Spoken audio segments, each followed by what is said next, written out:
microphone's hot. I like Microphones are on. Ready to go. Let's roll, homie.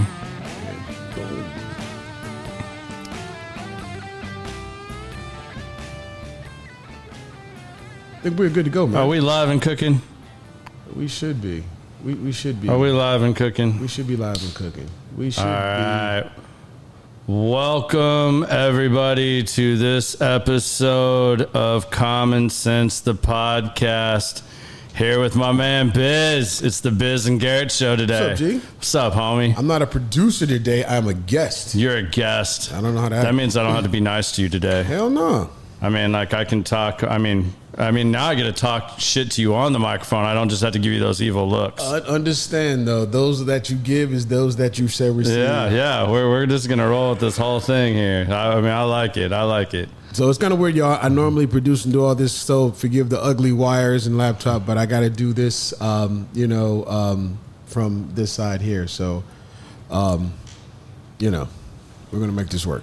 Yeah, I mean, we're gonna roll with it. It's kind of a free for all today. Like, we don't have a real set agenda, which is kind of how this all originated, anyway. So, well, we did talk about something that we were going to do. We did, which is kind of cool. We were going to talk about modern day parenting. Yeah, and the two O's. Yeah, I mean, which will be interesting because you have kids. I don't have kids. Bruh, so I can like, give you, I can dish out the opinions and the advice, but that's only because I have a lot of nieces and nephews. Well, I have one niece and a bunch of nephews that hopefully some of those little punk asses are listening or watching. And wow. Maybe a couple of them are on here. You do have to see them again. You know this. It's all right. It's all good. Okay. I get to be the cool uncle, like I also get to say stupid shit like this because you know what? It's my podcast. That is your podcast. This is my podcast. So before we get too far, though, because I think he might actually be watching this tonight, Sunday was my little brother's 40th birthday. 40th birthday. So 40 is a milestone. Did he do something buck wild for it, or no? Man, this is my little brother that lives in Hawaii, and every day is his birthday. Yeah, every day is his birthday. He's like minimalist living, no attachment. Does he live like in a tiny house or some shit like that? No, he lives in one of the. Well, he did live in a van for a while. Like, I mean, when I say minimalist, like, damn, it's impressive. Like, I've learned a lot from it. Like, he literally, like, if he's going to buy a new shirt or a t-shirt, which I'm addicted to buying t-shirts and stuff, he has to get rid of two to buy one. Like, but now that he's not in the van. Like he switches them out? No, I mean, like, he'll donate one to, like, Salvation Army or whatever. Like, okay. He'll give one away. Like, he always makes sure he's making room so that he can, like, live the lifestyle he wants to. But, like, for literally God, man, it was like, I want to say like 2010-ish, man. He decided it had to be earlier than that, but he decided to move to California and get off on his own. And like, he literally lived in the equivalent of like one of those like Home Depot shacks on a buddy's property for like a year or two while I was getting on his feet. Like, he likes to do everything the hard way, but I mean, I admire the shit out of him for it. Like, he figures it out, like living on buddy's property. Same thing. He decided he wanted to live in Hawaii, sold all his possessions pretty much, bought one of those vans that you can convert to live out of, had it all set up, put it on one of his buddy's property. And for like a year, man, he lived out of a van and like shared their common quarters on this property and stuff. So he had did he run like an extension cord to power his whatever he's doing? Man, you're asking the wrong person. He went to the well and got water and all that? I mean, like, you're asking the wrong person. And he did this shit in the 21st century. I mean, yeah, like, dude, like, when I say minimalist, like, he figures it out, but he lives his life the way he wants to. I mean, like, when it's 110 here and I'm like sweating my ass off working, like, he's the brother that sends me a text like, yo, man, I was like surfing on my lunch break today, and it was like, had to put my wetsuit on. The water was so cold, and I'm like, I really hate you right now. Like, it's 110 and I'm dying in Texas, and you're surfing on your lunch break, bro? Like, come on, man. But anyways, without further ado, I can't be mad at him. But happy birthday, man. Happy birthday. I'm sad. We wanted to go surprise him, but he told us to hold off. We're going to go in January, closer to my birthday. Yeah, we're going to go visit him. I've never been to Hawaii. So we're going to go visit him in January, closer to my birthday. he sold me on wait till the whales are here. Because apparently you can like just go underwater and you can hear the whales like talking to each other and stuff. Yeah, that's and I'm like, yeah, all right, I'm in on that. Like, if you say that's when I need to come, are you in a submarine armored vehicle when you're going underwater? No, he just means like you could literally walk out on the beach, walk into the water, put your head underwater, and you can hear the whales. Like singing, talking to each other, whatever. And then whales do. You become the 8 o'clock news story on the Today Show because your ass went down there and got snatched up by orca. No, man, I'm an Aquarius. It's like Aquaman, you know? All right, well, I'm a Virgo. We don't do that shit. I'm good on that. I love the ocean. Don't get me wrong. Lately, I've been like loving like when me and wifey went on for our 25th anniversary just last month. Yeah, 25. Man. Whew, damn. That'll hold the parenting thing. That's going to be a part of that. But you know, like the ocean, just. But like I knock on wood. As much as I love the ocean, I've never been stung. And I hear all these horror stories about jellyfish. Oh, there's a good story about that with my little brother. See, that's why I don't want to go because I don't want to have a jellyfish story. I'm cool not having. Man, you read the signs when you get to the beach. They tell you when the jellyfish are present. Like. So all the people that got stung don't read then, right? So that's their fault. They just decide to get in anyways and take the risk. Yeah, just like shark. If they've got like sharks in there, they put the flags up telling you like it's not safe to go in. Or high riptides, like check the little lifeguard station. Like, so I should not feel sorry for all these people that are getting effed up in the water because they're just not paying attention to the rules. I mean, I'm not saying all the time, but most of the time. Okay. I mean, when we first moved to Connecticut and we went up there to the beach, I mean, man, I had to be like 13. I think my brother was 10. He got stung by a jellyfish. And you know what you're supposed to do if you get stung by a jellyfish, right? Pee on it? Pee on it. I was this close to talking my little brother into letting me piss on his leg on the beach. And man, that would have been an awesome moment. He's like, hell no. The lifeguard even told him like, hey man, your brother isn't lying to you. Like, it would help. And he's like, I don't care. I'd rather endure the pain than let him piss on my leg. I love all my brothers, but if they whip it out and pee on me, we fighting. Just going to be blood and we pee for sure would have been. Nah, we ain't doing that, man. But, and it's so, as you guys know, we do everything live here from the ICC studios, and there's like cigars and alcohol and all type of things that allow us to loosen up and talk about whatever we're going to talk about. And I see you have a bomb ass cigar here. You want to talk about it? Finally got the Nelson Alfonso, the maker of and creator of Atabey. This is a very, very, very special cigar. I've already lit a smaller one, but I did get these for us to like go full all in on this show. Yeah, I'm never hesitate. Little appreciation for the producer, the man behind the scenes, but which he does appreciate. Yeah, we've got these Alfonsos that. I'm not going to lie, man. Those number 4s that they brought in when Alfonso came here and did the event here, that's probably the best. That's top 3 cigar I've ever smoked in my life. I wonder how many people... From the first one that really impressed me to the go down the cigar journey and try to learn a little bit and whatnot. Like, excuse me, Brandon, when he was over at my house a couple weeks ago, I smoked one with him. They're like, it's definitely a top 3. Like...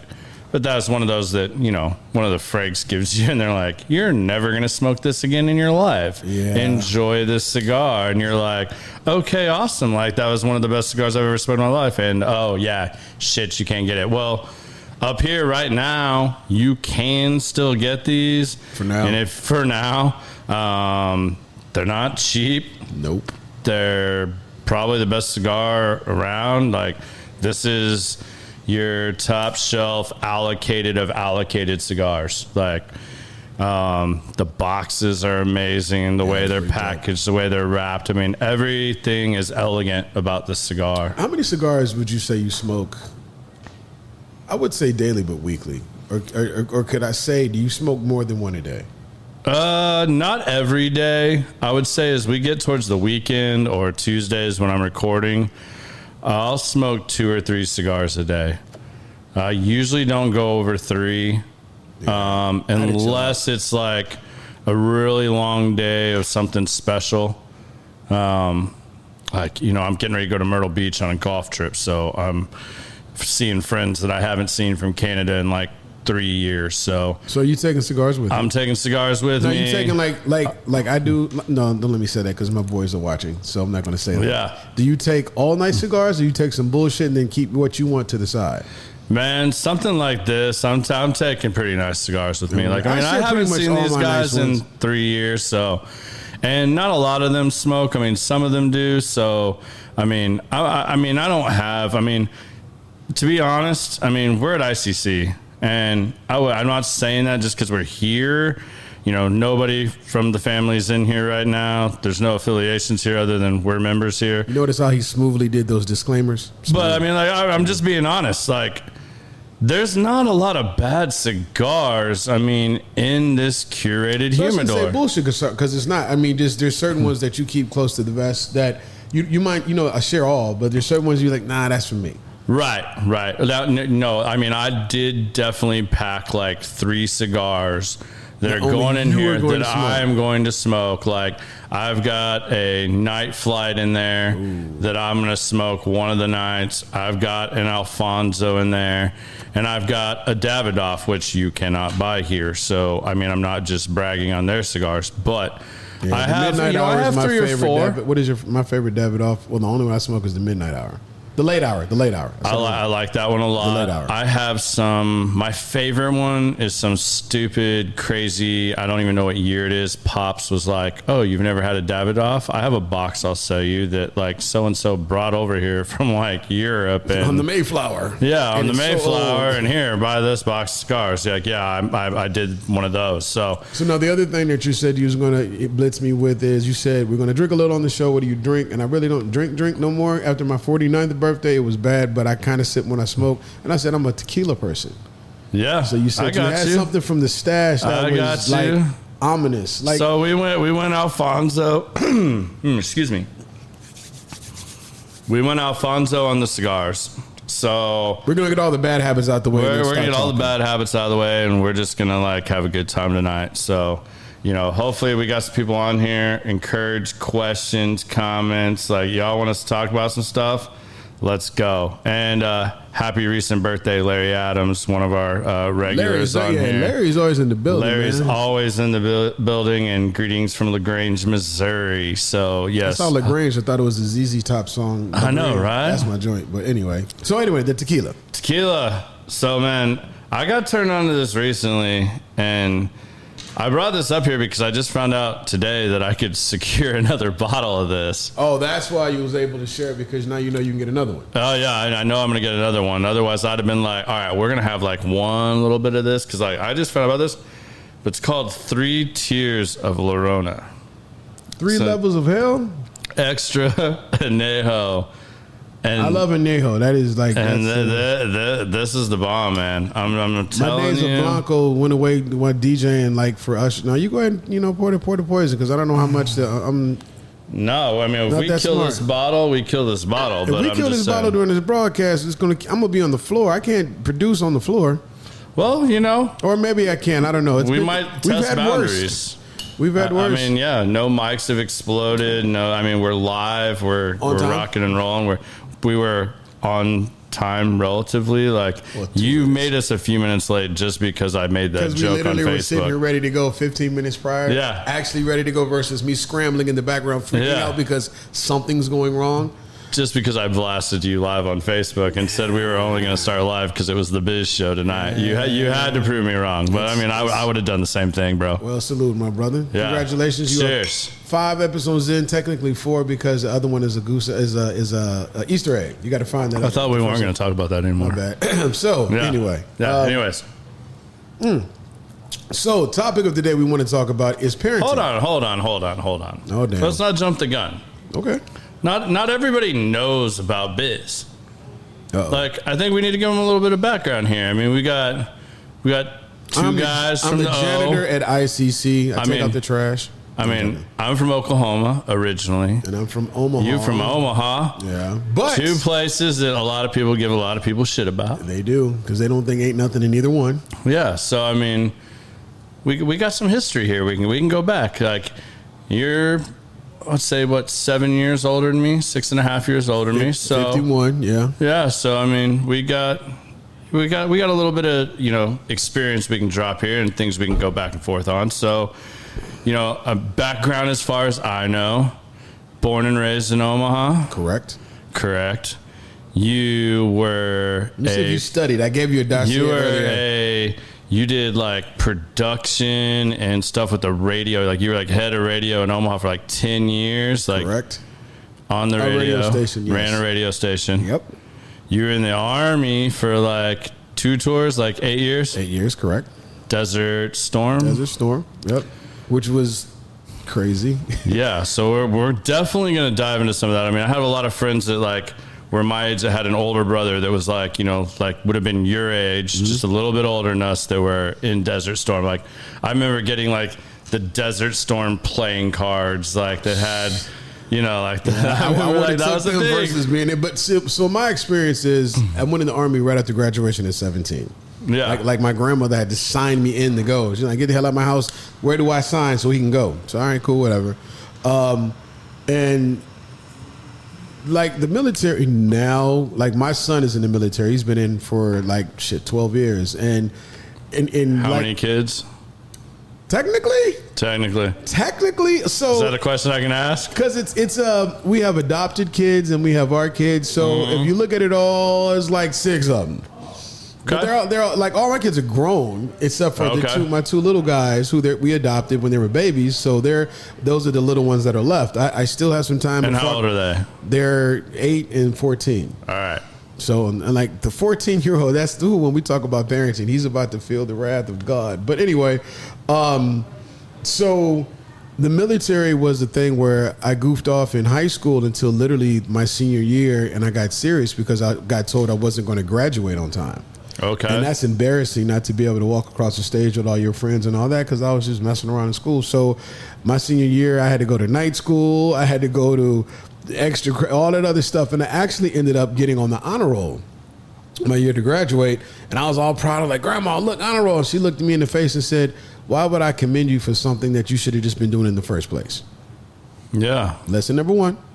So, but I took no time out to even think about college or what I was going to do, what I was going to be. Okay. I was a DJ in high school. I can draw really well, and I was just goofing off. And I didn't take it serious until like May was around the corner. What do I do? Right. And my best friend growing up, he was like, "Man, I'm going in the Army." He said, "You want to go in with me, the buddy program?" I'm like, "The Army? Like left, right, left, the Army?" Like, man, we have such similar stories. This is not even funny. Oh man, just I don't know. But then when you saw all the different jobs you can do in the military. Yeah. It's not just about being a Bravo 13, you know, or just you're not going on. You can do medical, you can do this. So I was like, well, I love gadgets.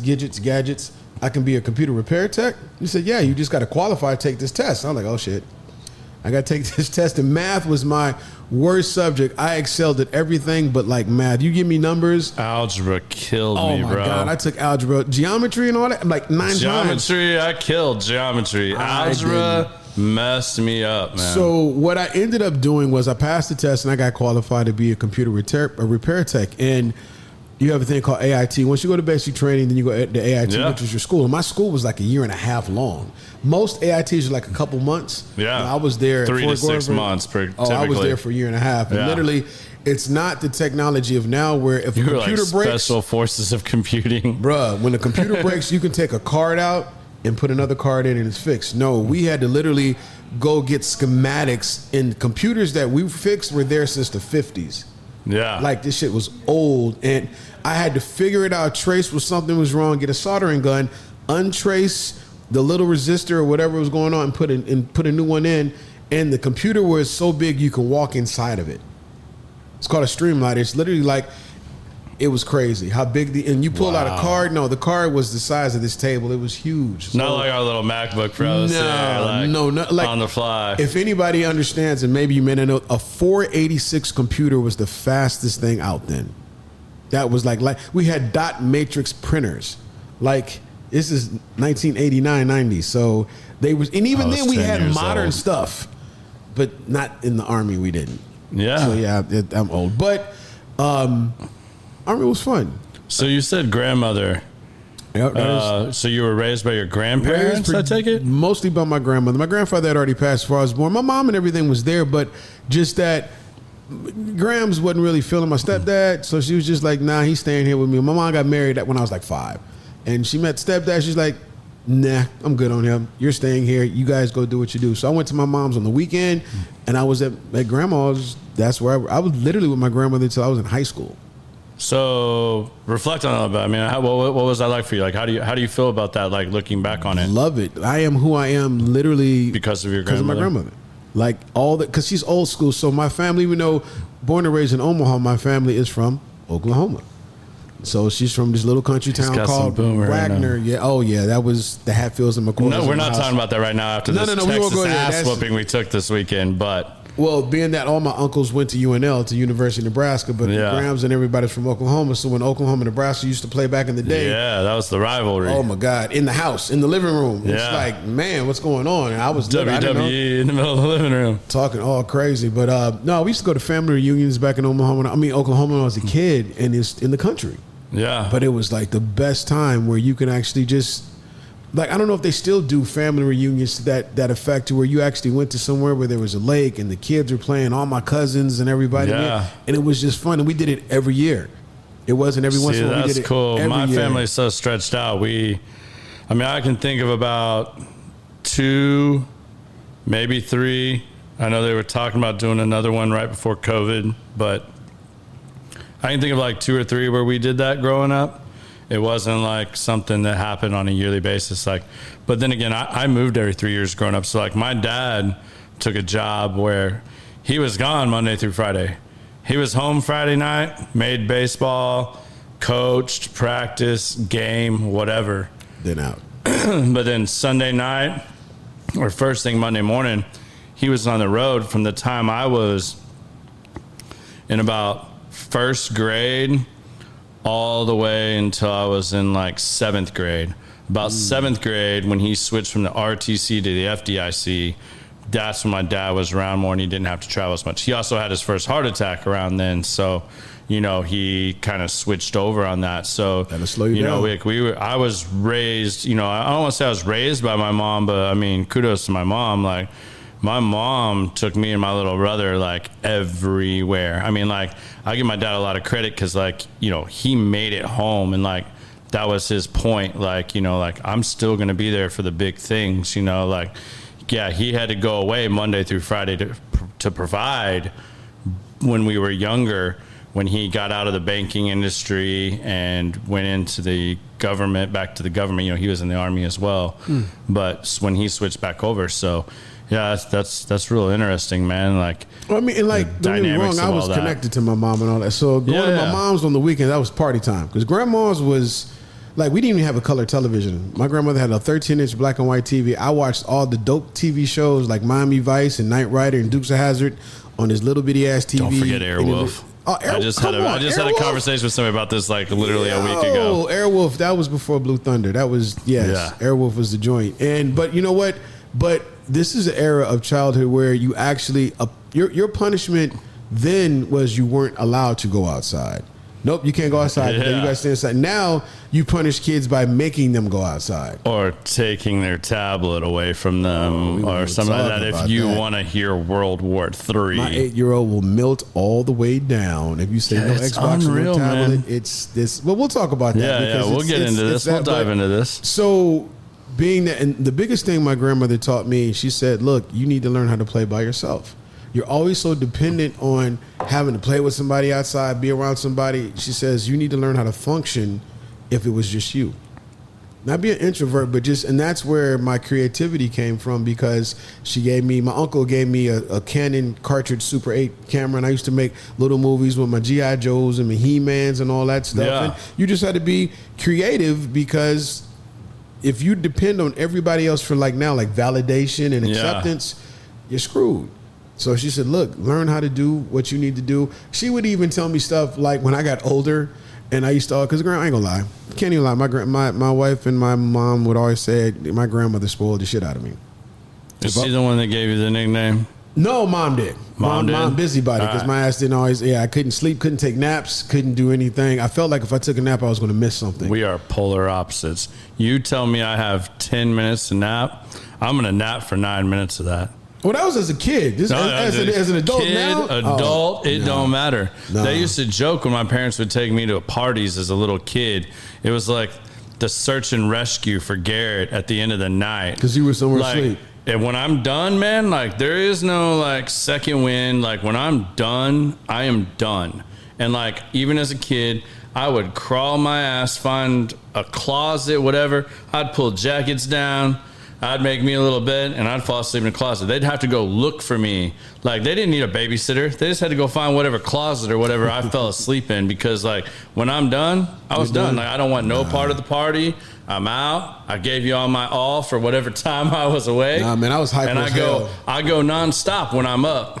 And I'm an early morning person, too. So, like, I drove my parents nuts. Like, I mean, I think that's because I rode around my grandfathers when I was real little. Like, my grandfather on my mom's side, man, like, he'd come get me, and, like, I'd go ride around with him. We'd go to the cafe in the morning. I'd hit the oil rigs with him in Oklahoma. Dope. We'd hit an apple orchard or something like that. We would go and be about it. And from 5:30 in the morning till whenever, and, like, that is, like, ingrained in me. Like, I have a hard time, like, on the weekends, if I didn't stay up, like, extremely late, like, by that I mean past my bedtime of, like, 10:30, because I'm usually dead out by, like, 10:30 during the week, because I'm awake at 5:30 in the morning typically. But on the weekends, I mean, if I could sleep past 7:30 or so, like, that's pretty late for me. Unless if I stayed up because it was a night out with people or whatever, and it's 2 o'clock in the morning, then, yeah, I mean, I'll sleep till 8:30. I can vibe with that. I'm kind of like that. I don't, if it's a night that I DJ'd the night before, I sleep into, like, my body won't let me sleep past 9. I have to be dead tired working 3 or 4 days straight to do that. But I mean, I just always been a busybody. Always needed something to do, or felt I was going to miss something, or just always found something. And I mean, that's a so photography is the first thing that they really, like, got you into, cinema, like photography stuff. I always wanted to make movies because I was a movie nut. I watched so many movies. My mom, that was her big thing on the weekend. She used to like to watch old black and white movies. Like, I grew up on stuff like Abbott and Costello, all the old school Universal Monster movies, and then when all the old school, like, my obsession was the car chasing movies. So when you had shows like Starsky and Hutch, I remember when The French Connection came out, and went and saw that. Just movies was like my crazy thing. And so with that, I just wanted to be a movie maker. And that kind of stuck, even though I didn't get back into the video thing until way after high school, until like now. But it's always been there. See, my mom just said, "Where is Garrett hiding?" See? I knew Mom was going to be there. Yeah, I knew Mom would jump on here. But so after the military was dope, it was cool. So what you went in to do? Computer repair type stuff. I'll never forget. We were in Germany. I lived in Berlin at the time, stationed in Berlin, and our biggest thing was playing cards. We played spades every day. We were chilling. It was like a Thursday night. That's like my family's card game. Oh man, I learned. I grew up playing spades. My brother, literally, the last night my dad was alive, last night he was alive, I was supposed to go stay with him, but he was having a good time with my little brother, and I decided to go do something else. I'm so thankful for that night, because my dad and I were like 6 and 7. Mm-hmm. My little brother is a lot more like my mother, and him and my dad were not as close. But that last night, my brother, never growing up, for whatever reason, seemed to have a huge interest in playing cards. And maybe he did, and maybe he got shut out, whatever. Like, you know, like, I was a kid, so, like, reconciling that is a little different. I was the third GLR, which is family initials for firstborn son in my family. Okay. So, like, I would play with my dad, my grandfather, and my grandmother, and my mom on my dad's side. And my mom and I would, like, swap out. You know, like, when they taught me how to play spades. I ran marathon games. But, like, literally the first night they taught me to play spades, I shot the moon. And my grandfather thought that was, like, the greatest thing in the world.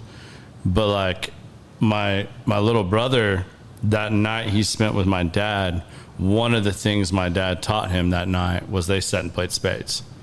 My dad taught him how to play spades that night. My little brother literally has a sleeve from here to here, and it's like the Doyle deck of cards, and it's got the spade in it, and he's got that, like, from here to here, and that's a tribute to my father.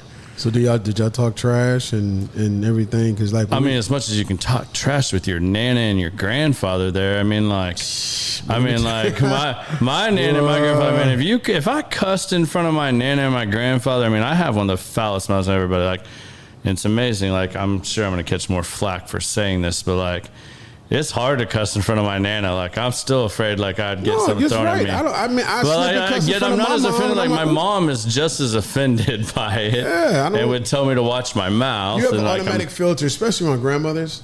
Like, if I say I'm gonna kick your butt, the word "butt" is a bad word. I'd get smacked for that. I mean, I remember when The Simpsons said ass, and it was like.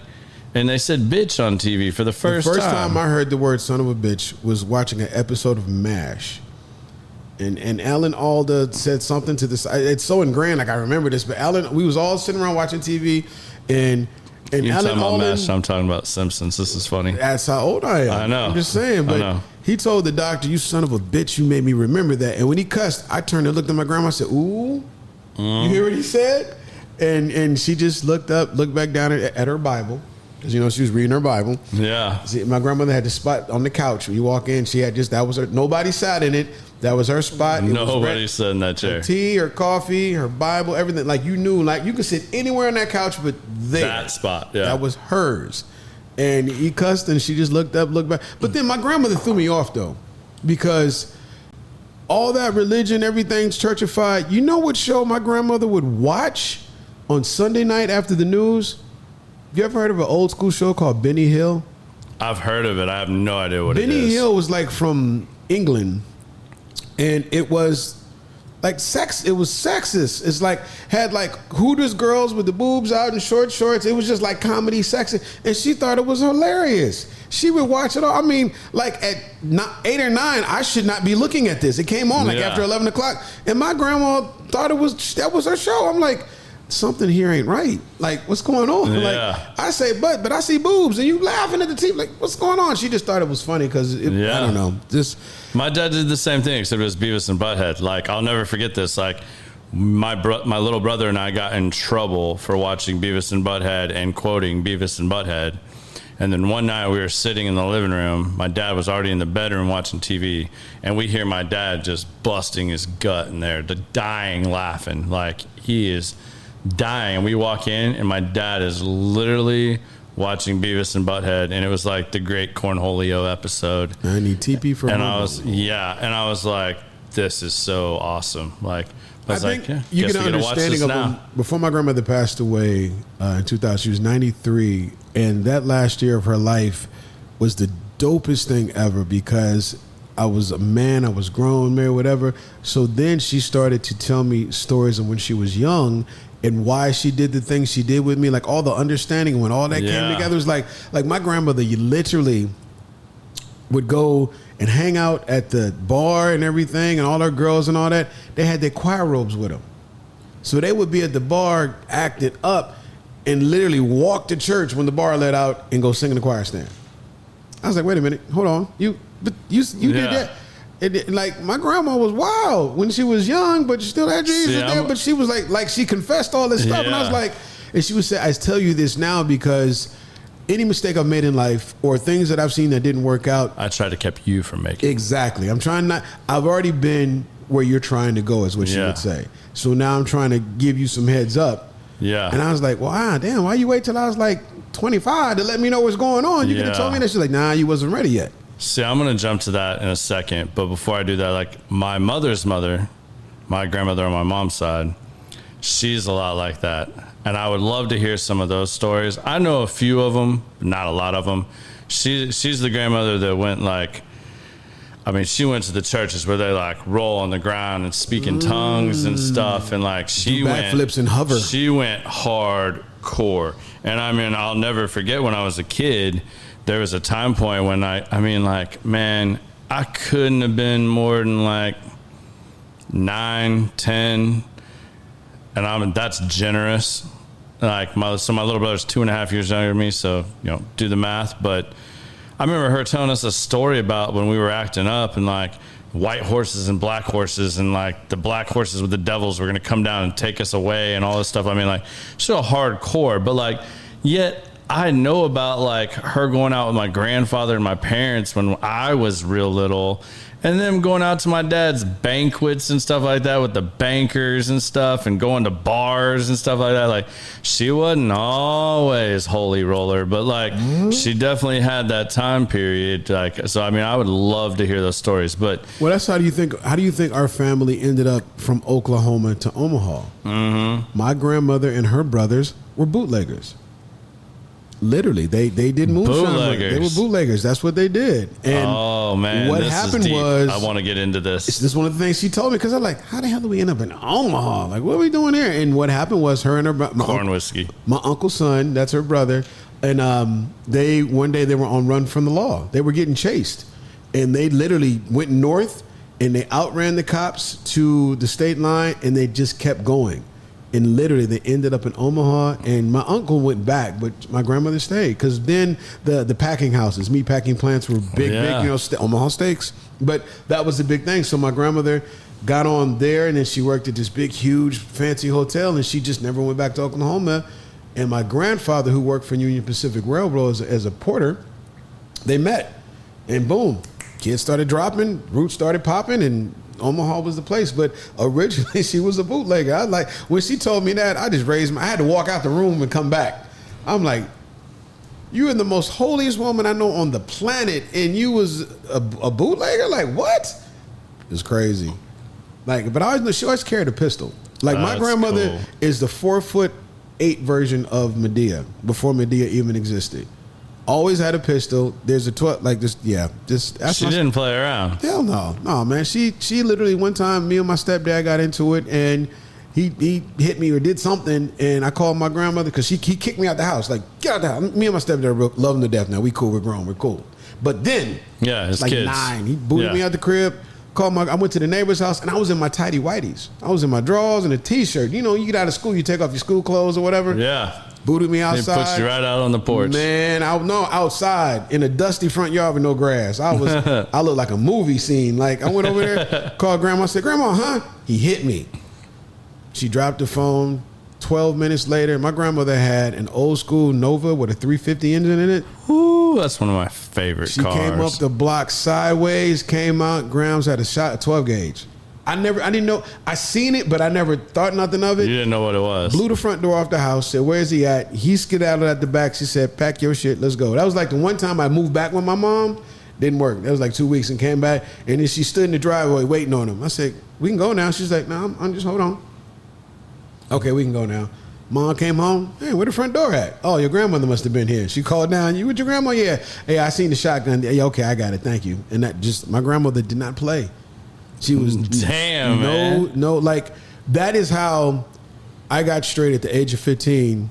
I was playing football, smelling myself, thinking whatever. And me, you know, our family likes to debate a lot. You know, like, I'm a little bitty kid. Sunday after church, sitting at the table, my uncles, mom, grandma, it always ended up in this big, loud discussion after church over a meal. It was crazy. And they always get to argue about substance. That's just the way they communicated. Yeah. So one day I walk in after it was the day of the football game. And I came home. She asked me a question, and I had all of my proof. Had everything right. I knew I was good to go. And my grandmother said, "So, are you calling me a liar?" I've been lifting weights. I'm a man. I'm all 14. I'm all 14, 15. I'm grown. Today is the day I stand up. I'm standing up to grandma. I said, "You know what?" And I called her mom. I said, "Yeah, mama, yes, you're not." So I had to kind of smooth it. "You're not telling all the truth." No. "Are you calling me a liar in my house?" "Yeah." So there's a chair in the living room that had a belt on it. This belt is a generational belt. It has whooped all of my uncles, my mother, cousins, anybody in our family has been hit with this. It's seen a lot of backsides. So she unlooped it, took it off, went, kind of stretched it. She said, "You got one more time to tell me I'm a liar." I said, "Whatever." Whack, she hit me with it. It really didn't hurt. That was my mistake. I said, "You know that doesn't hurt, right?" And she said, "Oh." She dropped it on the floor and she walked away. This is where it gets stupid. I thought I won. I'm standing in the middle of the dining room feeling victorious. I turn around.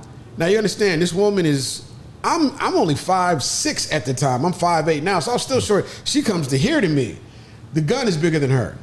She takes this shotgun, and my number was like 38, 30, I don't know. She puts it right in the middle of both my numbers, and she's crying. And she says, I tell you what, you son of a bitch. Now, she cussed. So that's when... That's real. When the urination started. Yeah. Because she cussed. Number two, she has a 12-gauge shotgun, and she's trembling. And she's like, I'm going to tell you something. You will never, ever disrespect me in my home that I have built and made for you and think that you're going to... No, it's not happening. I will take you out. Call your mother. Let her know where the body's at. And then I'll call the people to get you up off my lawn before I let you disrespect me in my house. Man, I grabbed that gun and I said, Granny, no, please don't. She said, now get away from... The way she said it Oklahoma style. Get from around me. Pew! I ran upstairs. I didn't go to the football game that night. I didn't play. I didn't come back out of my room until time to go to church Sunday. Damn, man. And I'm going to tell you, I mean, when I had to pee, I literally lifted up the window, peed out the window, went into I didn't eat nothing. I was so scared. And the scariest part of it all was when I came down, she said, hey, we got to go to church, get dressed, go shower, whatever. She acted like nothing ever happened. You want to eat something? She didn't even acknowledge that I've been missing for 2 days in my room, scared. Lesson was learned. Man, when I say I was never late coming home, I was always early. When she'd start letting me drive, that is what I'm saying, that kids now have no fear of respect. Respect. That was it. Simultaneously, that came out. Man, I thought my dad, because when my dad was home, my dad would write me letters and stuff. He'd leave me a letter before he left. He was gone for any extended period of time. He'd write me a letter, send a postcard, whatever. But most of his notes had some point in it of like, hey, man, you're the man of the house now. I'm gone. So if your mom needs help with your little brother, whatnot, like, y'all can't be fighting. If I come home and find out that y'all been running amok, your ass is going to pay. Mm-hmm. And I mean, man, I thought my dad's hand was the size of like a first baseman's mitt. Like, for the life of me, like, I never got spanked with belts. My Nana spanked me she made me pick out my own switch off a willow tree one time. I think my grandmother planted one just for that reason. Won't ever do that again. That's probably one of the worst whoopings I ever took, and it wasn't from either one of my parents. Now, where I was going to go, and I'll lighten it up a little bit because yours got serious there. I have a funny story about getting spanked like that, and I love that my mom's on here for this. This is going to be awesome. So my dad's out of town. Me and my little brother, I don't remember what we did. I remember we were driving somewhere, and we're in the back seat of the car. We were raising hell. We were fighting. We're being brothers, Mm-hmm. And my mom told us, like, all right, y'all keep it up. Wait till we get home. And we kept it up. We're like, whatever. We got home. Mom sent us to our rooms, and then she called me out. I went in there, and, man, she went to trying to wear my tail out, spanking me. And it didn't hurt for the first time. Like, like I had enough meat on my bones. Because I was the kid that was 6 foot tall. I couldn't break 120 pounds till I was out of high school. It didn't matter what I ate, how many trainers I had, how much weight gainer shakes I drank. I couldn't break 120 pounds till I got out of high school. And 6 foot tall. So I remember like it was yesterday. She's got me. We were in Wichita. We were in Wichita, Kansas. My mom is wearing my tail out. Like she is furious. I mean, she's trying to give me the best whooping she's ever given me in her life. I remember it didn't hurt, so I faked it. I faked it. Now, Mom, you hear this? Yeah, she knows the story. She hates that I'm telling it right now, but she knows the story. So our room is right next door to my parents' master bedroom. Like literally, like you come out the hall, hang a right, and like our door is right there, and there's the room me and my brother shared. Mm-hmm. And I go in, and my little brother's crying. I mean, he's bawling. He's heard the Academy Award-winning performance that I put on in there, and heard her spanking me, and he's bawling. I mean, he thinks like his world's about to end. He's about to get tanned raw. And I go in, I'm like, hey, man, hey, just fake it. I promise. It doesn't hurt. Like, I'm good. And my little brother's like, for real, man. And my mom is like on the other side of the door. You know, she was waiting. And my mom's like, oh, y'all think it's like that, huh? It's funny, huh? All right, we'll wait till your dad gets home. And by the way, now, new punishment. You're grounded. And like you said earlier, you ain't going outside now. Like, that was our freedom, man. We ran the streets. As long as we were home and the street lights came on, my mom game and my over. grandma took my bike away but from man, me. when my dad came home and found out that we laughed at my mom while she was spanking us, whew, you got a real one. Yeah, we got a real one. And that's about the last time he gave us a spanking. But from then on, it was grounding because, you know, grounding was a much more severe punishment at that point in time. But I'll never forget that, man. Like, I was dying laughing, and I'm telling my little brother and my mom, she was so pissed and so mad, but she couldn't almost help not to laugh because, you know, it was just one of those moments, man. Mom got her steps in that day. Yeah, but she got it in, but, man, it was one of those classic moments. I mean, we talk about this. Like, I'm not saying that I am and I'm not. I'm not saying that physically assaulting your children is the way to go. But I'll tell you something, though. Kids that got whooped back in the day when they were younger are much better. We don't act like these kids today, man. This is where I draw the line. Like, this is where you and I can dive off and let's just do it. We said we were going to do this, so let's do it. I don't give a shit. You know, I don't have kids, so this is a hard conversation for me. I've joked. I'm not joked, but I've talked about this before. Like, I almost wanted to write a book, and maybe I will someday. Maybe I won't. I don't know. I don't feel like I'm a good writer. So, you know, yes, I have my sister-in-law. I have a beautiful, like, 3-year-old niece. I have like a 7-year-old nephew, and then with my older brother, I have 3 nephews that are like 18, 20. 27. I think I got it right. I've only known him for like 4.5 years, so bear with me if I got any of that wrong. And I apologize, fellas. But, you know, I feel like the biggest thing missing is respect. Mm-hmm. You know, like I talked about fearing my father. I didn't fear him because he beat me. No. Or anything like that. Yeah, I thought his hand was the size of a catcher's mitt or a first baseman's glove. But, like, I never got spanked with, like, a belt. I mean, you told a belt story. I never got spanked with a belt. So, like, let me tell you something. Yeah. Don't take the tablet. Use this. Oh, my bad. Go ahead. Yeah. I'm just saying. That'll get you right. Yeah, quick. I mean, but, like, I never got any of that. But, like, having a healthy fear of consequences, I think, is really missing today. I mean, we got participation trophies. Kids are afraid to lose, like in a weird different sense. Like, we didn't like losing either, but like there was a lesson to be learned when you lost. You weren't just rewarded for losing.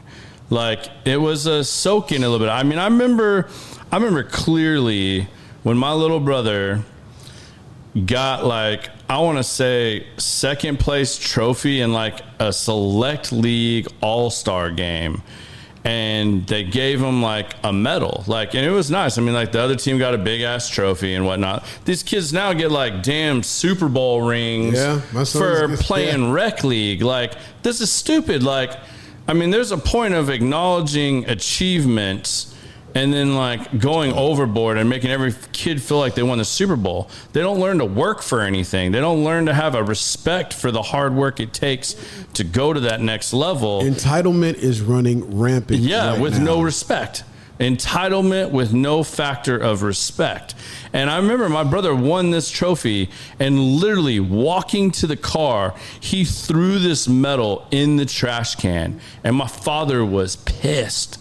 I mean, he was like, whoa, man, what are you doing? And he's like, I don't want this. He's like, no, that's fine. You don't want it. Okay, I understand that. But you're not going to disrespect the other team that you just played against and all your other teammates and say that your effort is trash. No, y'all played a good game. You lost. You were not the better team today. Now, you don't want to hang that up on your trophy shelf at home. I understand that. You don't want to, like, put that in your room. That's fine. but you save that till you get home. Mm-hmm. You do that behind closed doors. You don't let everybody else know that you lost like that. Now, you could have given more effort. You could have done X, Y, Z, and I get that you're upset, but you're not going to just walk over here and throw it. He made him go get that out of the trash can, take it home, and he was fine with him throwing it in the trash at home. But you don't do that in front of your whole team and act like that. He literally made him go back and get it in front of like the whole team. I was like, you know, respect. Like, I get that. Like, I understand that. But like, let's dive into this, because I know this is something you and I both talked about. Like I said, like, I've thought about it in the aspect of writing a book. You know, my dad, when he passed, I inherited and I have possession of him. Like any of my other brothers are more than welcome to him as well. But my dad wrote a lot too. My dad was a poet. He wrote a lot. Dope. But he also kept these little journals. Not a lot, but a few. And man, I can go back and read those. And the scary thing is like, I can kind of by dates or what he's writing know what age point or where he was at in life. And man, so many of the things that he went through or was experiencing, I did at the exact same time. Interesting. And that's kind of trippy. And it's kind of cool also to like be able to go through that and reflect on that. And I've thought about that over, you know, from the time my father has passed until now, and being a grown man and reflecting on a lot of this stuff. I've thought about it in the sense of like, sometimes, you know, you said something earlier when you were talking about your grandmother, the last year of her life, when she got to share stories with you. And I think there's a point where that's age appropriate, and that you got to learn why she did some of the things she did. Now, I think a lot of parents, and you know, like every family has its own difficulties and things they're going through. So maybe both parents can't be there all the time, or maybe you're in a split up family. Maybe, you know, maybe you're on and off with mom and dad every other week, or maybe you're raised by your grandparents like you were, but you still had, relationships with your mom and stuff. Like, you know, so there's all these different scenarios that this applies to. But to me, I felt like there were certain times in life that I wish either one of my parents had shared certain stories or lessons with me. And maybe, you know, like, I mean, it depends on how far you want to take this or what you want to talk about. Like, you know, like, is weed going to kill you? You know, like, no, it's not going to kill you, but depending on you as a person and your type of person you are, could it lead to other things? Is it a gateway drug? Or are you going to all of a sudden start shooting heroin? No, like, I think it's timing too, though, because as a parent, you don't know, is this the right time to mention it to him? Because I don't want to be like, oh, I never thought about that. Let me go do it. Like, oh no, I didn't mean for you to do that. Right. You don't know because what you don't see your children do. Like, think about all the things you did when you weren't at home. Right. At school, out and about, and whatever, and then you come home and act all innocent. Yeah. You know, like your cussing filter. You cuss up a storm at the house. As soon as you walk in the house, goes away. Right. You tried weed, smoked weed, done everything, lost your virginity, whatever you did, that mom and you whatever you don't think they know. Right. So as a parent, you're like, you know, even me trying to bring up, you know, I brought up the sex conversation with my 14-year-old, and he looked at me like I was stupid, like, and you didn't know that? I'm like, wait a minute, hold on, what? I was just trying to, he's like, Dad, you're late. And I had to think about it. If you think about kids now and us then, if you just look at television, violence, blood, gore, sex, all that, kids are numb to it. Because that's just another... Yeah, they've been playing video games with it and everything else since they were... Stuff whenever. That we didn't see come on TV, or we had to sneak and look at the Playboy channel through the little squiggly lines. Yeah, waiting for HBO late nights or Skinemax to come on, whatever. And you're sneaking to do it to where now... Or stealing your dad's Playboys, you know. Oh, yeah, I got some funny stories about that. But... Now that's just normal. If a sex scene comes on, my 8-year-old will be like, oh, okay, that stuff. And he'll just look at this tab. Is it done yet? Okay, back to it, whatever. It's not like the ooh and the forbidden or whatever. And I'm not saying if it's a rated R movie, I still try to say like, Oliver, you don't need to watch this or whatever. But it's just the evolution of, and I try to look at it as this, like, okay, I'm getting older. Maybe just it's because I'm older, but no, it is truly an evolution of the way things are now. And with social media and everything else that's out, we didn't have the exposure to stuff like we have now. You know, you can just Google boob and they're there. back then we had to go find a kids Playboy. know how to do everything more than we do online. I mean, yeah. they've had a tablet in their hand since they were born. My granddaughter is 1.5, and I said, "Hey, you want to see my phone?" Man, she unlocked it, did everything, found stuff I didn't know. I was like, "Wait a minute, time out. What are you doing?" And her mom just looked at her like, "Yeah." I'm like, "She can't even talk right yet, and she's more savvy with this thing. And this is what I do for a living." Right. Think about that. They're born in the age to where they don't even teach instant access. They don't even teach cursive handwriting anymore. Right. So my question is, how do today's kids or whatever learn how to sign their name? Do they, or do they just print it, or do they just get the PDF? There's an app for it, bro. That's crazy. There's an app you can pay a dude, like I've literally, maybe not a dude, a guy, a girl, whatever. You can literally download an app. I've literally saw this ad off to create your signature. They'll help you design your signature. Like I remember when I wanted to be a professional baseball player, and like as a kid, like I used to play around with the junk balls we had and like figuring out what's the coolest way I can sign my name on here, and like how can I do it on a baseball. And that kind of like dictated. And like really, I got my cursive handwriting. Like a lot of people say, like I write like a girl. Like I got that too a lot. Because you know what? It was my mom that was home. If something was getting signed that gave me permission or whatever, it was my mom. It was not my dad. If I had to copy my dad, I can do that in 5 minutes. Yeah. I can write sloppy cursive like my dad did all day long. My mom, dude, my mom was an artist. My mom took calligraphy classes. Yeah, calligraphy was dope, mom's handwriting is some of the prettiest you've ever seen in your life. I mean, it's literally calligraphy. So like to copy my mother's signature, that took time, skill, and effort. But I mean, like kids don't even have that today. Like they wouldn't even bother. They're like, I can go online and like print this off and like trace it or something. Like we didn't have all that back in the day. Like you couldn't do that. But like where I was kind of going with that earlier was like, I got to a point where I thought about writing this book or whatever, and it was kind of like lessons. And it's a question I bring up sometimes with guests, and I plan to bring up more, like depending on the guests and if they do or do not have kids, but like lessons I wish my mother or father, however you want to phrase this, would have taught me earlier or would have told me about earlier. Like there's certain things I think about like in life where they're all decisions that make you who you are, or and there's certain things that you just once my dad died, being kind of a father figure to my little brother, that put me in a weird position too at times, trying to give him, do I give him big brother advice? Do I give him fatherly advice? Did he buck against it when you kind of did the fatherly stuff? Sometimes, man. And sometimes, it like drove a little things between us at times. We're super, super close. Like there's not a person other than my wife that I'm even remotely that close to than my little brother, by any means. And we're so different, but yet so much alike. And like, there's certain things that you have to learn on your own. There's just lessons in life that like, no matter how many times you're told, you're just going to have to learn it on your own. Like, there's those things, but then there's other things I feel like I wish they'd have told me, or I wish we'd have had more open conversation about, like at a younger age and stuff like that. So your mom is here. Have you ever asked her that? Like why? Or we've had conversations about some of that, but it wasn't always my mom. There's certain, as a man, there's certain things that are conversations you have with your dad. Yeah. There's certain conversations you have with your mom. There's certain times mom saves your ass from having certain conversations with your dad. Yeah. I mean, like this goes both ways, and it kind of goes back and forth here. And there is no right answer, but I feel like a lot of times if parents shared more, and not just hey, don't do this, because they've already done it. There's a point in my life where I got in a really bad wreck when I first got my license. Told this horrific lie to my dad about how I got in a wreck. I was avoiding a dog. No, I was drag racing.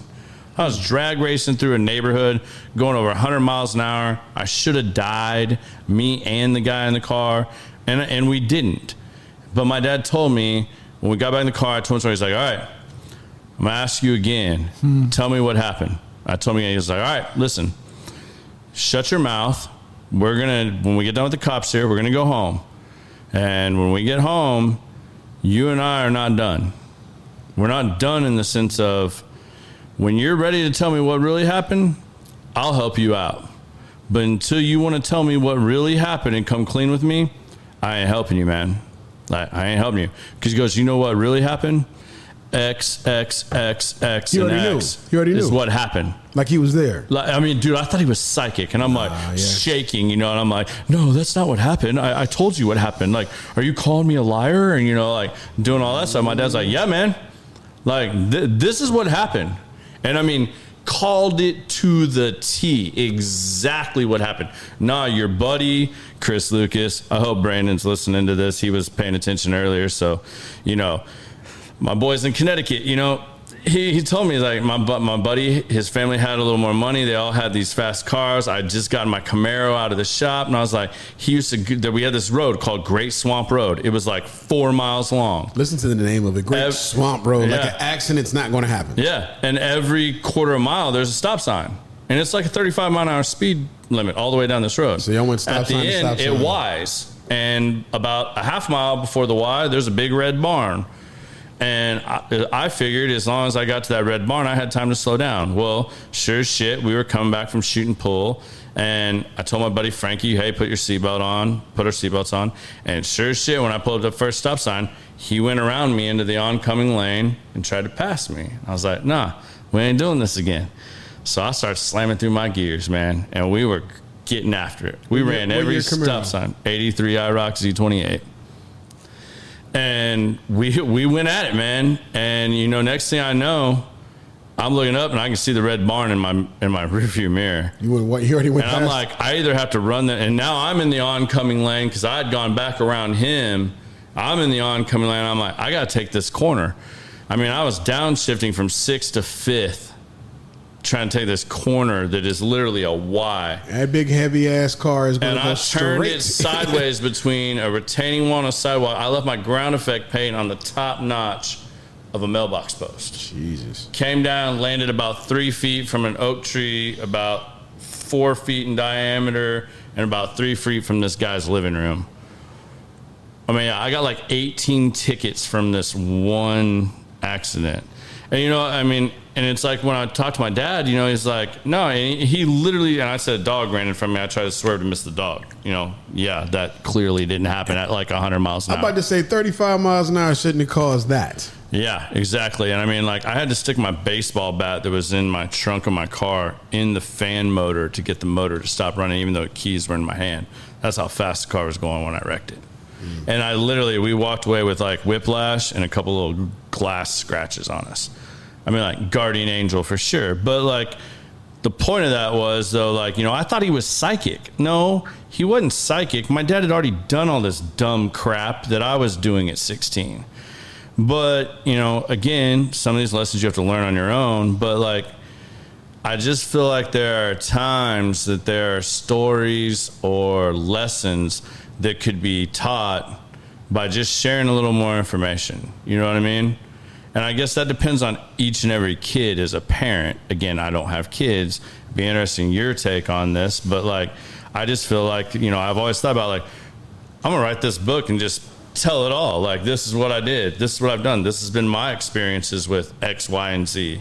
And put that out there. Maybe someone gains knowledge from that. Maybe, if they knew a little bit more, would it change the outcourse of what they chose to do in life? Like, if I'd have realized that I was that into special forces and learning stuff, would I have been more open to doing like ROTC type stuff and like being better prepared when I did go into the military to where like that would have been easier?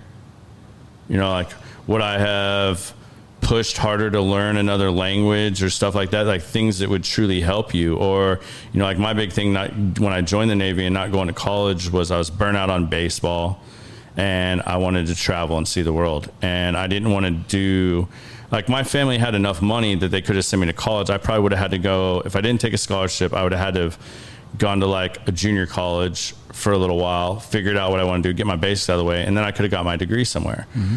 But I didn't want to go through doing all that, not knowing and having a clue what I actually really wanted to do and waste their money. When really, if it had been imparted on me more of like, hey, that's what the first 2 years is about, is just getting your basics out of the way. You can still figure out what you want to do. Because in my mind, it was like, oh no, you have to know what you want to do, like right out the gate. And like, if you change this, it just costs them more money. So in my head, it was kind of like a money thing. But like, you know, and then when I came back from the Navy, because that didn't work out, and that's a whole nother long story. But, you know, my dad's like, well, you got to get a job, whatnot. You want to go to community college? And like, he kept trying to push me to school. But then like, by that time, I got a real job in corporate America, and I started moving up the ranks there. And I'm seeing my friends that went to college, and they're coming out with degrees, and they can't get a job. You know what they're being told? Hey, you have no real world experience. Oh. Okay. So like, they're telling them, like, you don't have any experience. Like, yeah, great, you have this great degree and stuff, but you don't have any experience. So like, I'm making triple or double at least of what they're even being offered, and I'm way higher than them. Like, hell, some of them I would have been their boss. And you know, you're seeing this as you know, a young 20-something-year-old, and it's like, why? And like, you know, there's a certain part of me that wishes I still had that college experience, but you know what? I got the street college experience, and well, right now, you know, I did different things instead of that, and I got more real world experience. So you know, there's a lot of different employers things are looking for. Yeah, the degree is great. I've been told a lot by people that a degree is nothing but you showing that you have commitment. You have the discipline to sit somewhere for 4 years or 8 years or whatever. Now, if you're a doctor or a specialty thing, I get it, but I read a lot. And Robert Kiyosaki, the guy that wrote Rich Dad Poor Dad, says that C students hire A students. I mean, like we was talking about with Tony Hill, all this, just think about it. If I own a company and if I make widgets, I know how to create a company, the basic structure, but I don't know how to create a widget. So I'm going to hire somebody whose specialty is making widgets. Right. And a person with the degree, hey, can you come make my widgets better than I can? I don't know how to do this. I mean, it's just what they call delegation. I learned that in radio, really bad delegation. But as far as kids go, it is a struggle. You know, I'm talking to my 14-year-old, and I'm trying to get him to realize, like, yo, man, your senior year is right around the corner. Even though he's only in the 8th grade, when I say that time from here to graduation is going to fly by, and if you don't have a clue of what you want to do, I've had this conversation with 3 other kids. Like, that's why my son is in the Army. You know what the hell he wanted to do. And he's like, man, you better. Now he jumps out of airplanes. Literally, he's 82nd Airborne, killing it, and now he's actually in Space Force. He got out the Army. Nice. He's the E7. Now he's in Space Force, high ranking. This dude has his whole retirement planned out. Like, he went from just lounging around the house to where this dude is set. Like, he knows exactly what he wants to do. But, I mean, it takes time to figure out your plan. I mean, I'm 51, and I'm still trying to figure out a couple things because the human being is one of the only animals on the planet that can change its course at any time it wants to. Everything else has DNA programmed to where birds have to fly south, a bear has to hibernate, whatever. But we can just get up right now and be like, I'm not going to do this anymore. I want to do something else. And with that free will, it comes a lot of what ifs. How do we do whatever? And this is a different world. You got to think about this now. This is a world to where I look at TikTok videos and stuff, and me and my wife were having this conversation this morning where now you got people rubbing knockout juice on door handles and all this other stuff that's happening. NyQuil chicken. Yeah, I just seen a video of some kids over in Plano fighting over a chocolate bar, and they tore a Hooters up. Fighting, and just everything is just wild. Like me, anytime, like in my day, cripping and blooding, that's when all that started. I was around when the crip, like literally, we went to school on Friday. Everybody was on the school bus, chill. Then the movie Colors came out. And on Monday, after the weekend, one half of the bus was blue, one half of the bus was red. I'm like, what the hell just happened? And me, I was like, I ain't, out of fear. My fear was I'm not participating in none of this because I want my grandma to kill me. I don't want to do nothing. And I never did it. And that's the one thing about my grandmother in respect. There were the shootings and all the violence and all the gangbanging and all that stuff started in Omaha. Like, our block was off limits because of the respect that all these kids had for my grandmother, and nobody messed with me or like enticed me to be in it because they didn't want to answer to her. These are dudes that are shooting and killing other dudes, but they had a respect for her that they're like, nah, busy. He's not. Nah, he ain't in this. Leave him alone. So I was like the DJ for all the parties. And when the party was over, before all the stuff, hey, before we kill each other, let's let Biz get out. Thank y'all. Peace. I'm out. And I left, and then they went to go shooting each other up. It was just, that showed me that respect goes a long way. and that's all you can have for yourself. And I think that's the problem, that the validation of social media and people that these kids and adults have to live up to has the whole world whacked out, to the point that how do you rescue your children from it? That's not reality. This is reality television. This is a product that was created because all the actors in Hollywood went on strike. So Hollywood said, okay, cool. Let's go get a whole bunch of non-SAG actors, and we're just going to throw them in a situation and see what happens. Yeah, and everybody can watch it unfold in front of them. And now that's normal television. And people think that that's people's normal It's lives. like the Truman Show. You ever It's like seen that Real movie? World. Like, I remember when MTV Real World first came out. Yeah. And it's like, I got a partner of mine that was on many seasons of the Real World. You put like these people, like a bunch of testosterone-filled dudes And let's see and what happens. chicks, and like you're just like, let's see what happens. Think about this. But people grew up thinking like that's what it's like when you get out of the house. Like this is what goes down in an apartment or a house when you move out. That's what the world's like. And You mentioned The Simpsons earlier, and you know The Simpsons always predicts the future, which is crazy. But in the 80s, they used to have these movies of underground fights, like with Jean-Claude Van Damme fighting in a parking garage, or the Kumite and all this other stuff. Guess what that's called? UFC. Yeah.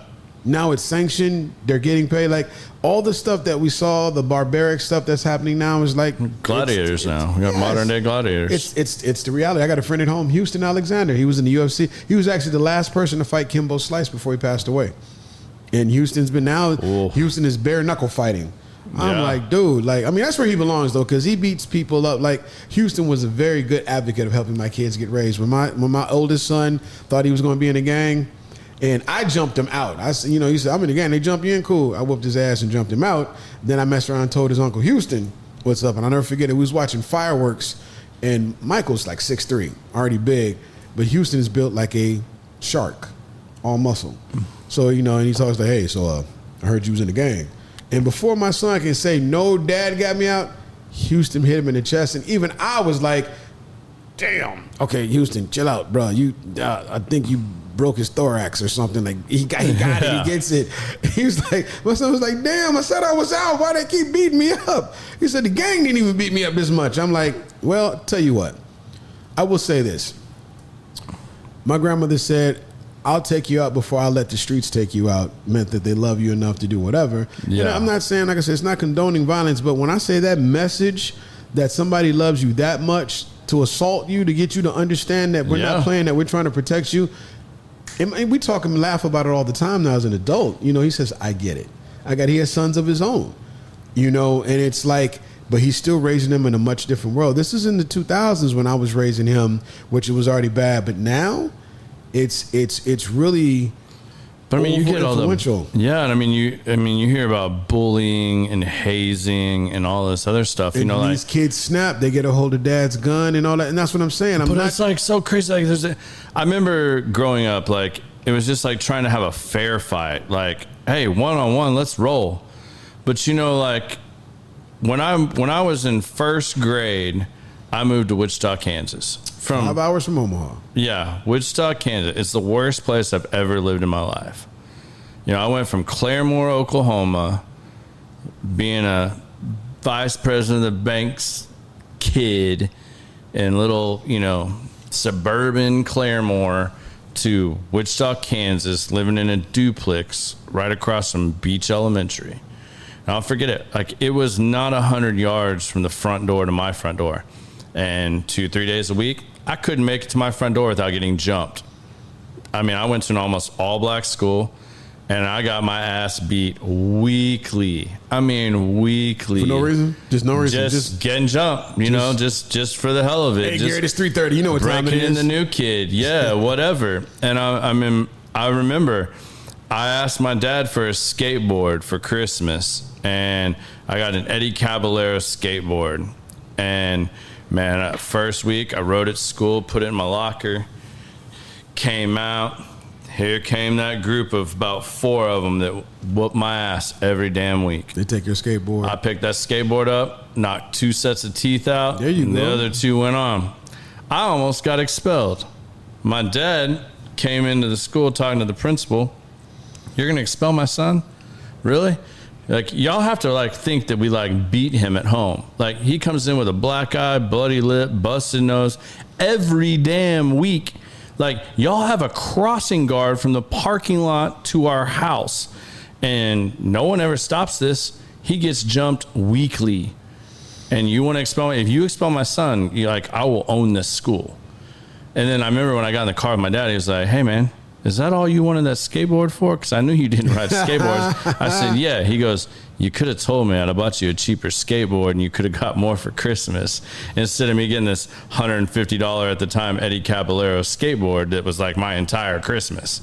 But you know what? That Eddie Caballero skateboard saved my ass. And then I go from there to moving to Olathe, Kansas, which was like a breeze. And then I get to Connecticut, and it's like, again, new kid. Let's test him out. Let's see what's going to happen. I'm like, man, when these little like kids in Connecticut started trying to jump me at the bus stop and test me out, put me on the pond when it froze over, I'm like, you got to be kidding me. Like, I've been getting my ass whooped since first grade by grown ass looking men that were actually my age or a year or two older than me. And y'all want to mess with me? Just tell me it's only one or two of you, because I'm used to like 3 or 4 of you coming at me. Like, and man, I wrecked shop. Like, I still remember those scars are Ryan Pulaski's braces. Like, I mean, like, it was just a joke, but like, you know, learning all that growing up and like being put in those different environments, like that's a whole. See, now it's not even physical anymore; it's mental. Yeah, but like, and they do all these different things. But I mean, I remember when I made varsity in football in Connecticut, and like, you know, even when we were JV and we'd go to football camp, and like, you know, you get hazed a little bit, but it was part of the process. Like, it was nothing that was gonna harm you. It was just like, hey, this is kind of like how it goes. Like, if that happened today, man, there'd be lawsuits and everything else. Like, it still happens, kids, but I mean, like, to a degree. But I mean, like, what I'm saying is, like, the world is so worried about some of these, like, harmless things because, like, certain people took things too far. But, like, some of that, to me, is healthy. Rite of passage? Yeah, like, some of this is like a rite of passage, and it's, like, a little bit healthy. Like, you shouldn't come in thinking you are the baddest dude on the planet. Like, you should have a little bit of that to be a little more humbled. Like, everybody can tell when like a certain person walks in the room, like, you can always tell the dude that talks a whole lot and has never really had his ass kicked. Like, everybody knows that dude. Like, he talking, and he may be a big dude, but you can tell like he has never actually got his ass kicked. And some kids just need to get their ass kicked once to, like, you know, have a little bit of respect and a little bit of humble pie. I agree. Like, I've seen so many, especially moving here to Texas, to Dallas. I have seen I've never, the first time I seen a parent apologize for their kid for scolding them, I damn near lost I was like, I almost interrupted their conversation. Yeah. I'm like, pardon me, are you apologizing to this child that just disrespect you like crazy over this Lego set? I was at Walmart. Well, I'm sorry. Which one do you want? Did you just say I'm sorry? Legos cost $800, and this kid is throwing a fit and then threw the box on the floor. Yeah, and my own kids look like, oh yeah, he's stupid. I like, yeah, like what's Gary Vaynerchuk said it best.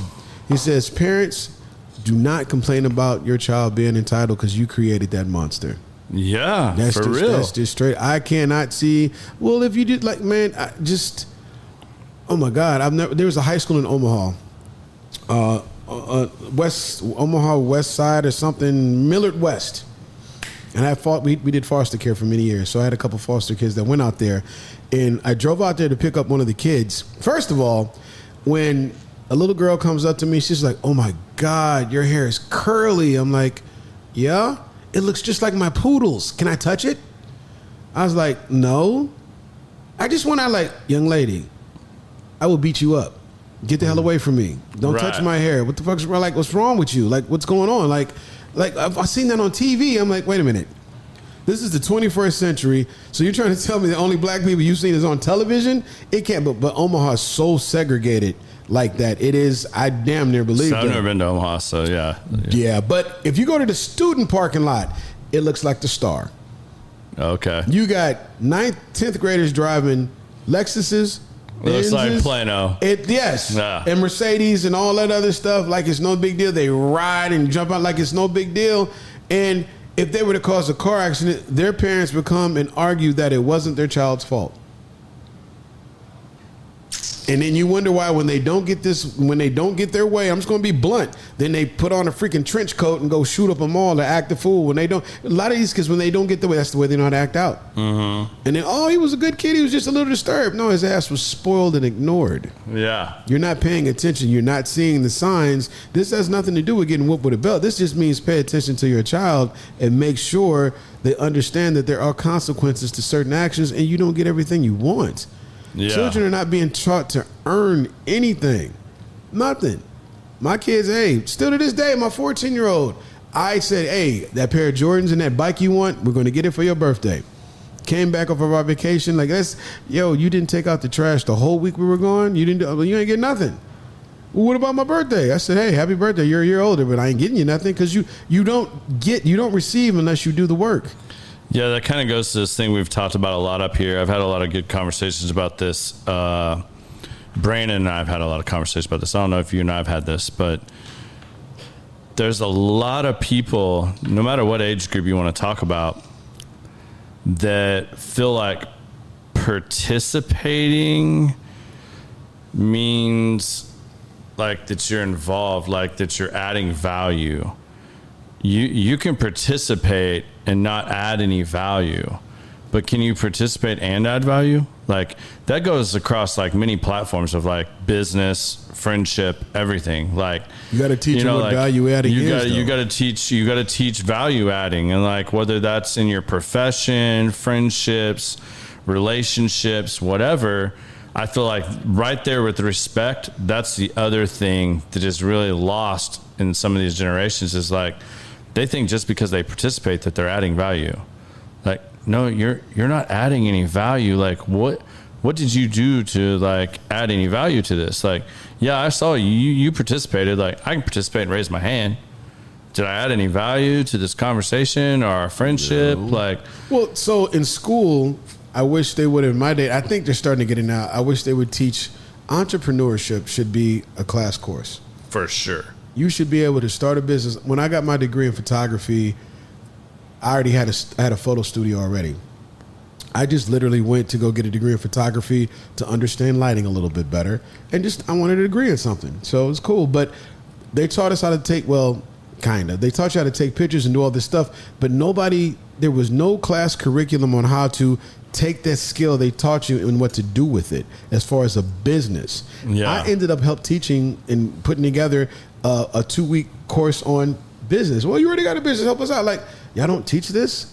Like, actually how to start a photo studio or a wedding business or a video like, that's not even offered. How to manage your money, any of those things. None of that. Things that actually apply to the real world. I think that's one of the biggest things messed up with our education system right now is it's so stuck on just teaching you A, B, and C of this is what we've always done.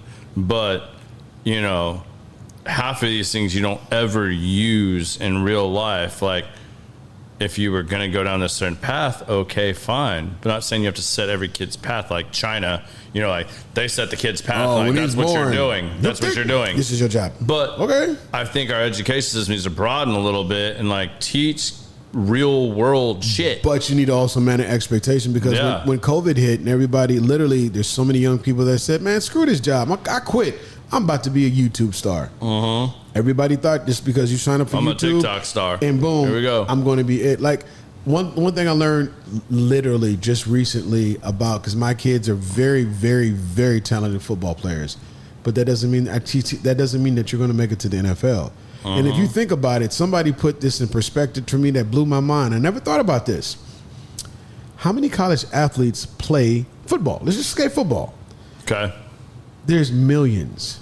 All of them want to go to the NFL. There's a 53-man roster, and they're only picking up 1 or 2 players a year. So those millions of kids, how many are going to make it into the NFL? They're not. Your dreams of the now you can go somewhere to, but it's like, but you go all the way through high school, D1, whatever school you go through, and these kids are led to believe that you're going to go get that money. And taught nothing else. And taught nothing else. Nobody falls back on, like, I'm telling my children now, you have to figure out what your plan B is. I have to paint it as plan B, and I think to not destroy their dreams of making it. But just in case this doesn't happen, what else are you going to do? Yeah, and I think we've shown that a little bit too in some of the episodes we've had with some of the guests. You know, we had Tony NFL Hills and we've had Jonathan Scott on here that like these guys were like that 1%, and they play. Not only did they play in the NFL, they played for like a decade. Yeah, they won Super Bowls. Yeah. Like that's not common. But what did those two also have in common? What is their passion now? Coaching, mentoring, and teaching others about finances and financial betterment, because they didn't even have that. Like, and those are guys that not only succeeded in the NFL, they were both very well educated at the University of Texas, which is really hard to get into for anybody that doesn't know. Like, you got to be the top of your class if you were not given a scholarship. And even when you're there, like, I mean, you can make all the athlete jokes you want. These guys have major degrees, and they're super smart individuals. But because of validation, that part's not mentioned. Yeah, it's not mentioned. And even with their degrees, they still went into the NFL, and they still felt lost. And it gave them a passion to want to do this after their NFL career. Like that, I mean, Jonathan Scott wrote a book to help the younger generation that is in that same path. He really wrote it for like 2% of people. And, you know, like when I first read his book, like it kind of like, I don't want to say put me off, but it was like, this doesn't just apply to NFL guys. I mean, I didn't play in the NFL, but like it was geared towards that and written towards it. But I mean, I get it. That's what he relates with.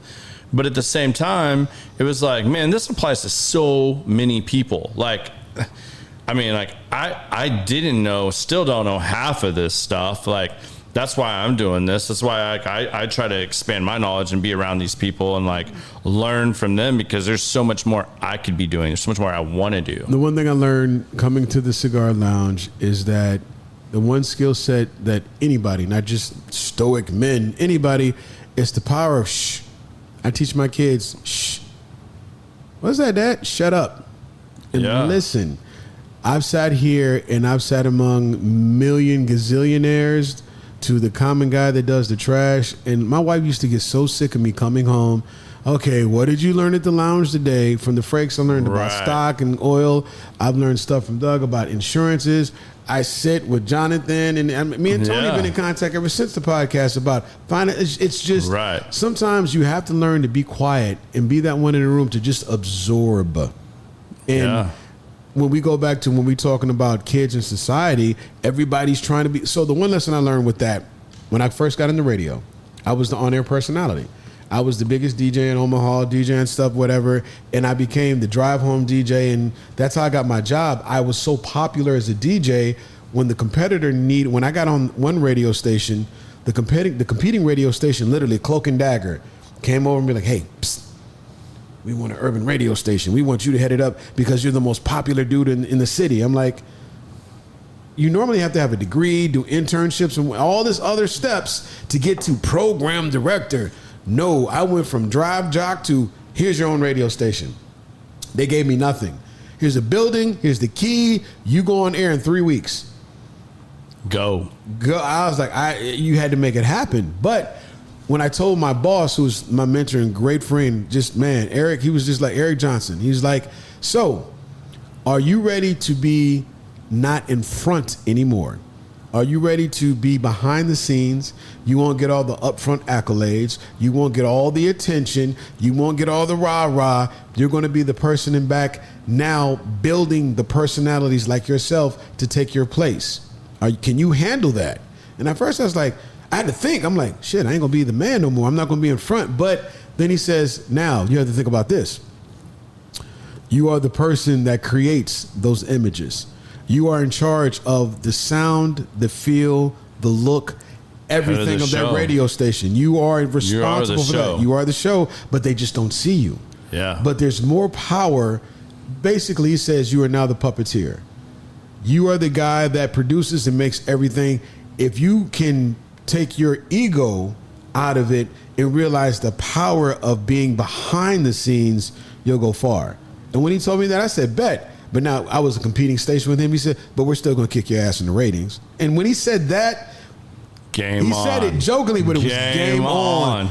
Oh man, it took me less than 6 months and we didn't have a good signal. They had 100,000 watts. To get our radio station, you had to like lean your head out the window with tinfoil, some gum, and like whatever, and we still killed them. With no support, I learned networking that other urban radio stations all over the world said, yo, is a little black radio station in Omaha, Nebraska? What do you need? I'm like, I need everything. We went from having nothing to I put on a show within a year that had Rick Ross, B2K, I mean, like all these names, and I got them off no charge, just free, just because they believed in what we were doing. To where we did that every year, to where then we outbilled the number one station. We became a problem competing against the stations that was in our group. We already crushed across the street. Now we're causing stress in the group. They're like, yo, we need you to slow down. I'm like, why would I slow down? Yeah. We had to do what it is. So what got you out of that? Why'd you? Oh, I got fired. Okay. No, I'm just joking. Actually, no, I did. So they downsized. So radio, if you didn't know. So it's changing drastically. Like, I mean, what happened with 97.1 recently, I'm like, damn. They downsized. Y'all are doing my podcast on the radio now. Like, man, y'all just decided to, like, music does its own thing now. Yeah. And well, they laughed people are just going to talk about whatever they want to talk about. I said, y'all need to watch out for this. Yeah. Who's going to pay to listen to what you get for free? I said, when you take the commercials out of it because they're paying it, a lot of people. They didn't believe me. But what happened was they just looked at budgets. Because we were slaying so well, making $1 million a year, they said, wow, you got like 15 people on your staff, but I can do the same job with 3. So it's called voice tracking. So basically one person would come in, pre-record. So because when you program the radio, you program all the music and everything the day before it actually airs. Right. So somebody can go and look on the computer, insert voice here, insert voice there, insert voice here, and they pre-record everything. So you got one person voice tracking for several stations, maybe changing their voice. Their name is different on every station. Right. So we went from 15 people in the building to 3 people. And of course, cut your biggest expense, which was what? My salary. They hired my understudy, put him on. He was just so elated and happy to be that guy on the radio that he just took it or whatever. It was a little stab in the back, but no big deal. But it hurt because I literally built that radio station from the ground up. My own personal music collection went on the air. I had to find the radio edits for everything. They didn't even give me music. I had to literally go. This is back when ripping CDs was in. Yeah. I had to rip one song, title it, put all the information in, go downstairs to a server, put the CD in, rip it, and go back upstairs per song. And I had to load this library with 600 songs. And that constantly changed too. It's not like it just stayed the same. Pretty soon we were able to download streaming and it made life easier. But you know, you created it, and it's still there. That station is still there, 106.9, doing its thing. We went through changes. I designed the logo, everything. I bought the first. They gave me a checkbook. It's like, hey, the company needs a vehicle. Here's 30. Don't spend no more than 30 grand. I went and bought, the first vehicle we bought was a Chevy Suburban, and I put like 12 15s in the back. Like, because we did a promotion that win this contest and we'll drive you to school that day. So you pull up with the radio station Suburban, it beat so hard. We set off all the car alarms. People thought thunder was coming. It was like, and this kid would get out the car like, yo, 97.3 took me to school today. Didn't know it was the Kid or Biz. Yeah, my car had that too, but it was. Here's a funny thing: 3 weeks after we got that car, somebody broke into it with a chainsaw and took all the stereo equipment out of it. Oh, Omaha. Then I bought a Hummer. I think they still got that old thing, but it was a great time. We did everything from Prince came to town to all these other things, but at the end of the day, it's an experience that I wouldn't trade for the world. It helped me understand how to network, how to do things, but that time is gone. Yeah. So when that time left, I had to find something else. I went back to my passion, what grandmother told me.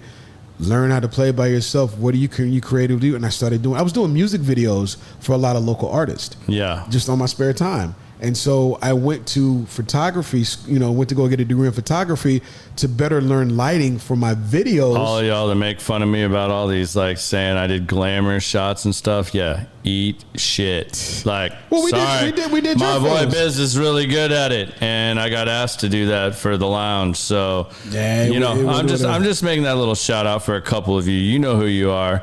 My few trolls that I already have that are good friends of mine. I mean, I'm joking right now. They're doing selfies. You had professional shots. I have Biz with his degree. Yeah, getting my lighting and right. That degree wasn't. I literally learned how to light some glasses and some bottles. Everything else I kind of figured out on my own. And anything, damn a degree. You can go to YouTube University and learn any freaking thing I love that you want. I did that when I moved to Connecticut. I had a great teacher that I learned photography. I did a lot of black and white. Like, I need to get back into that. I used to do a lot of stuff. If I can get my hands, if I can find a space to put an actual development lab, oh man, I would shoot black and white film all day. It's so much fun. When you got to like go produce your own photo. Yes, go in the lab. It's not digital like what we're shooting on now. It's glass. Yeah.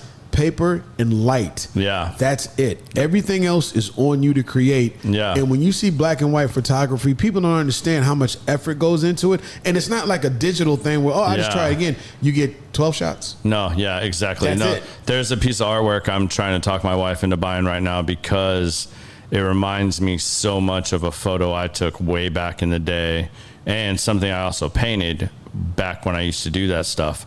But yeah, man, like, people finding things like that as an outlet and going back to some of this old school, like, I think that's what's so amazing about Peter Lick. Like, he bought all this badass chromatic Fuji film, like bought all that they had left to print this stuff on. And like, I mean, that's why his prints go for thousands of dollars. Like, I know we're going to have to do another show. Like, I thought we were going to get to way more than we did today, but I should have known better. Better. So we got to get to this. Yeah, it is the time to wrap her up. All right, I got to give you the wrap it up. So we got to get to this. Yeah, we're going to do this. So we're going to do two things here because we got to wrap it up. Brandon's just going to have to wait 5 more minutes. That's all there is to it. He said it, Brandon, not I. Yeah, I did say it. So while you're going to do something that you always harp on me about making sure I do, I've got let's see, 1, 2, 3, 4, 5, 6, 7. I've got 8 names in here of people that shared the post, people that promoted the show. We're trying to gain more YouTube subscribers. Please, if you guys are enjoying this, share it. Share it with your friends. Tell them what it's about. I mean, there's something someone can be in here. So there are some people that did this. I'm going to name them off real quick, and I'm going to do the randomizer 7 times. I've got all of you entered in here. I'm going to do it 7 times, like I said last. And you're going to win, whether I have to ship it to you or I'll bring it to you. Some of you are from Canada, whatnot. I'll see you in Myrtle Beach next week. Looking forward to that. You get these cigars and this bottle that's been sitting in front of us all night. This bottle of Nulu right here. So, Biz, while I'm running this 7 times, there's something everybody has to do on this show, and it's called Give Us Your 2 cents. You know what it's about. I do. You know you can go in whatever direction you want to go. So while I'm doing this, give us your 2 cents. All right. So while you're doing that, so I guess I would say my 2 cents is something that I've been dealing with and thinking about is find your purpose. A lot of people kind of walk around the world just living life or letting life live for them. I would challenge everybody to find a purpose within themselves, whether it's starting something, whether it's finishing something, whether it's doing something that you never thought you could do. Just try it, because what I've learned is I've lost a lot of friends that I went to school with that are my same age and some younger. Tomorrow's not promised. So I think my 2 cents is definitely try something that you never thought you could. Attempt it. Don't let anything get in the way, and just try to finish it. My biggest problem is finishing things. I've started a million things, and the few things I finish, you feel so justified. Try something and finish it. I think that's one thing that we don't do. Going back to when you was talking about chromatic film and all that black and white. Yeah, if you ever want to take photography, you got a phone. Try it. These are becoming pretty cool at it, but just do a body of work. Pick a subject, shoot it. If you've ever wanted to cook a dish or do whatever, just try it. Like I said, anything you're curious about, YouTube and Google will show you how to do it. Whether it's the best way or not, there's several different versions of it. But I think if the world tried to do and finish more, we wouldn't talk about the issues we have with kids now, because you're actually showing your children or showing yourself that different things could be achieved versus letting the world run you. I couldn't agree more. And I mean, we wouldn't be doing this show if it wasn't for that This was your exact thing. thing. You said you've always wanted to do this? Well, and no, you said, I didn't even know this is what I wanted to do. Like, literally, I'd wrote about certain things in my journal and, like, trying to figure out a certain outlet. I tried writing, didn't like the writing portion. And then I put myself in a situation. I got asked to be on some podcasts. And then when I was on it, I was like, yo, this is dope. This is what I like. This is a great outlet. Let's roll. And then I put those things into action on my own behalf. Like, I came up with a plan. I talked to others that had done it. We made the plan. We executed the plan. And we're just going to keep rolling with this. So hopefully y'all are enjoying this. It'll grow. We're going to do some more things here shortly. We're going to put together some shorter series. I'm going to have Biz doing some more editing, which I know he hates hearing, but like, we're going to put together some shorter stuff because we're seeing that a lot of you like the 30-minute segments. I know this does go a little long at times, but you know, there is a certain group that really likes watching it live, being a part of it. We encourage you to engage, act a little harder tonight because Biz and I are both on here. So we were trying to read, see, and acknowledge what you got going on here. But without further ado, I ran this 7 times. Now I'm not going to get my ass kicked by the karate master. The winner of the cigars and the bottle was Liam Bach, who was in the corner for one of our last episodes. My man, oh my God. Yeah. Miguel's brother-in-law. So wow. Miguel's brother-in-law, Liam, you are the proud winner of all of this. I'm going to take this with me tonight. I will give it to Miguel to personally deliver to you tomorrow, unless you happen to be at lunch tomorrow with the locals. Otherwise, thank you, everybody else. I'm going to give a quick shout out to all these people on here. So we had Brian Freeze, Ryan Hensley, Brandon Flores, Mitch Oglin, Scott Peterson, Jackie Boyd, and Jonathan Watkins. I can't tell y'all how much we appreciate you guys. Please keep sharing this. We'll get this uploaded onto all the major podcast avenues. You can still go back and find it on Facebook and YouTube.